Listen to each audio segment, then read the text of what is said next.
throughout the Mid-Ohio race weekend, there was one thought that kept coming back to me, and it hit me first when I was sat at the side of the track. And at Mid-Ohio, there's a grass banking on the left-hand side of the track going into turn 2, which they call the keyhole. And I remember sitting on this grass banking and watching as my competitors got an extra practice session that I couldn't afford. And I was thinking to myself, if I can't afford this, what chance do the millions of less privileged kids have of chasing their racing dreams? You know, what chances do racial minorities have and underprivileged kids? And you know, if this isn't possible for me, then surely it's so much worse for others. And so as I'm sat there, I started to think about what I'd seen in esports. And esports had blown me away in that I'd seen people of every age, every socioeconomic background, every gender, every race, all coming together to compete in the sport they love and have a laugh. And the beautiful thing about esports is that it's fair. No matter who you are, no matter what equipment you're using, chances are, if you put the work in, you're going to be the one who's winning.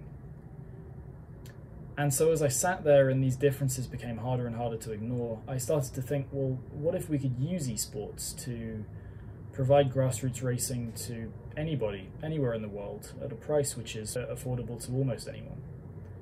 And that was the basis for Sim2Real Racing, my first company, which we're now working on launching.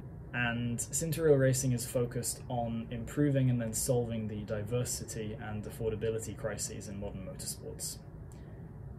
And the way that we do this is by using esports to offer an entryway to racing to anyone in the world at a price point of less than $1,500, which isn't perfect.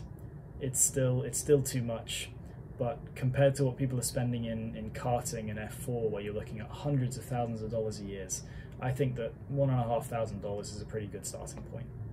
And the beauty of this is that we can offer racing to anybody, anywhere in the world, and it doesn't matter how rich you are, it doesn't matter who your dad is, where you come from, what colour your skin is, what gender you are. You have at least the opportunity to learn and to put the work in. And that means that we can measure young drivers and young athletes by values such as their perseverance, their talent, their dedication, rather than simply whether or not they have enough money to compete in the first place. And that's the beauty of Sim2Real Racing. So that'll be launching at some point this year, and in the future we will continue to work to improve and solve these crises in modern motorsports and make it a more diverse, a fairer, a more accessible, a more equal, a more affordable sport that anybody can at least get their foot in the door.